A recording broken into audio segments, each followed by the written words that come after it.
नमस्कार दोस्तों, मैं अभिषेक कुमार अपने यूट्यूब चैनल पर आप सभी लोगों का बहुत बहुत स्वागत करता हूं। हम लोग जो मॉडर्न हिस्ट्री का सीरीज शुरू किए हैं उसमें आज हम लोग देखने वाले हैं डच के बारे में। डच मूलतः हॉलैंड या नीदरलैंड के निवासी थे। तो किस तरह से डच हमारे देश भारत में आए और यहाँ पर आकर के उन लोगों ने अपने व्यापारिक कंपनी की भी स्थापना की।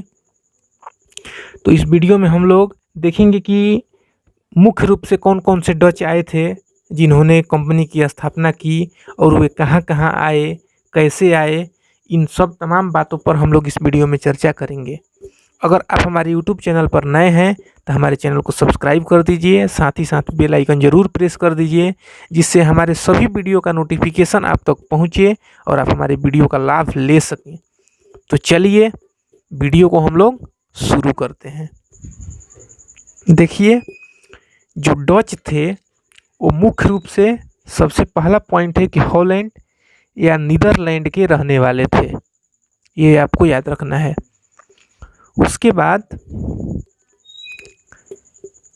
1602 ईस्वी में डच ईस्ट इंडिया कंपनी की स्थापना हुई। जो पहला डच यात्री था उसका नाम था कार्नेलियन हाउटमैन, जो कि 1596 ईस्वी में पूर्वी जगत में पहुंचा था। पहला डच यात्री का नाम क्या था? तो कार्नेलियन हाउटमैन। पहला डच यात्री कौन था? Carnelian Houtman. कार्नेलियन हाउटमैन, थोड़ा सा नाम इसका अटपटा है क्योंकि हॉलैंड या नीदरलैंड के रहने वाले ये लोग हैं, तो हम लोगों जैसा नाम इन लोगों का नहीं होता है। इसके बाद हम लोग देखते हैं कि इसने क्या किया कि सुमात्रा पहुंचकर, सुमात्रा का नाम आप लोग सुने होंगे, सुमात्रा पहुंचकर बांटम के राजा से संधि किया। बांटम के राजा से संधि किया, इस पे लिखा नहीं हुआ है क्योंकि जगह कम था, लेकिन आपको याद रखना है कि सुमात्रा पहुंचकर बांटम के राजा से संधि किया था। कौन? Carnelian Houtman. उसके बाद आपका आता है कि डच नौसेना नायक एक व्यक्ति था जिसका नाम था वादेर हेग, और हम लोग इसमें उसी का चर्चा कर रहे हैं जो कि भारत में आए हैं और जो हमारे परीक्षा के दृष्टि से भी महत्वपूर्ण है। नहीं तो भारत आए या जाएं, अगर परीक्षा के दृष्टि से महत्वपूर्ण नहीं है तो हम उनके बारे में क्यों पढ़ेंगे? हमारी मति मारी गई है थोड़े। क्योंकि हम एग्जाम का तैयारी कर रहे हैं तो हम वही चीज़ मुख्य रूप से चर्चा करेंगे जो हमारे परीक्षा की दृष्टि से महत्वपूर्ण हो, एग्जाम में हम प्रश्न लगा दें और हमारा काम हो जाए।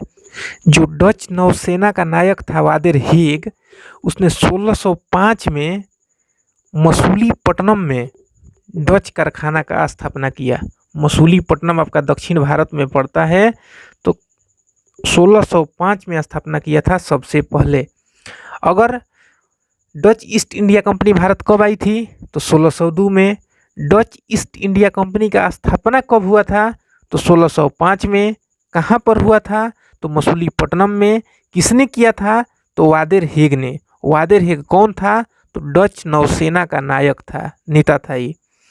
और जो दूसरा कारखाना खुला था डचों का, जो दूसरी फैक्ट्री खुली थी वो आपकी खुली थी पेतोपोली, जिसका नाम निजामपट्टनम में भी है। पेतोपोली या निजामपट्टनम में डचों की दूसरी फैक्ट्री, दूसरी कंपनी खुली थी। उसके बाद डचों की कौन कौन सी कंपनी कहाँ कहाँ खुली थी, इस पे चर्चा हम लोग थोड़ा सा कर लेते हैं, एक नज़र। पुलिकट में 1610 ईस्वी में इन लोगों ने स्थापित किया अपना फैक्ट्री। उसके बाद सूरत में 1616 ईस्वी में। ये सब एग्जाम की दृष्टि से आपके लिए महत्वपूर्ण है। उसके बाद आपका आता है अगला करिकल, शब्द आपको याद रखना है, करिकल 1645 में। ये 45 है, थोड़ा सा फ्लैश के चलते चमक रहा है। 1645 आपको दिख जाएगा, थोड़ा सा वीडियो को आगे पीछे करके मैनेज करिएगा। उसके बाद है आपका चिनसूरा। चिनसूरा में इन लोगों ने 1653 में अपनी कंपनी स्थापित की। उसके बाद है कोचीन। कोचीन तो चर्चित है, केरल में कोचीन है। 1663 में कोचीन में डचों ने अपनी फैक्ट्री स्थापित की। डचों के जो पुलिकट डच कारखाना था, इसको गोल्ड्रिया का किला कहा गया। पुलिकट डच कारखाना को गोल्ड्रिया का किला कहा गया। पुलिकट डच कारखाना को गोल्ड्रिया का किला। अगला आपका था चिनसुरा, हुगली पश्चिम बंगाल में पड़ता है। हुगली नदी आप लोग समझते होंगे, कोलकाता हुगली नदी के किनारे है। तो जो इन लोगों का चिनसुरा कारखाना था उसको गुस्ताबुस फोर्ट कहा जाता था, गुस्ताबुस का किला या गुस्ताबुस फोर्ट।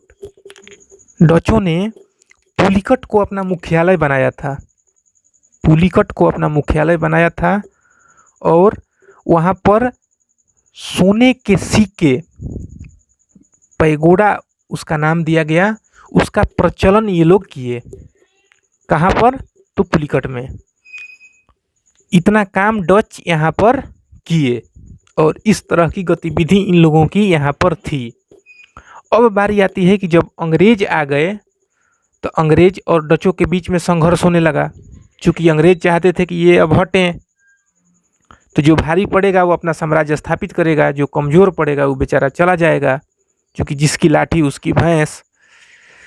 तो 1759 में एक बेदरा का युद्ध होता है। बेदरा पश्चिम बंगाल में आपका एक जगह है। तो बेदरा के युद्ध में अंग्रेज सब डचों को हरा दिया, डच बेचारे पराजित हो गए और अंग्रेज इसमें जीत गए। और वहीं से अब अंग्रेज़ों ने अपना साम्राज्य स्थापित किया और डचों की सारी गतिविधियां हमारे देश से, भारत से लगभग समाप्त हो गई। डचों के विषय में मुख्य बातें इतना ही हैं। इसके बाद हम लोग अंग्रेज़ों के विषय में फिर अगले वीडियो में चर्चा करेंगे। अगर वीडियो आप लोगों को अच्छा लगा हो तो वीडियो को लाइक करके हमारा उत्साहवर्धन जरूर कीजिए और अपने सभी स्टडी रिलेटेड फेसबुक, व्हाट्सएप जो भी ग्रुप है उसमें इस वीडियो को अधिक से अधिक शेयर कीजिए ताकि अधिक से अधिक लोगों को इसका फ़ायदा मिल सके। चलिए हम लोग फिर नए वीडियो में ज़रूर मिलेंगे। बहुत बहुत धन्यवाद।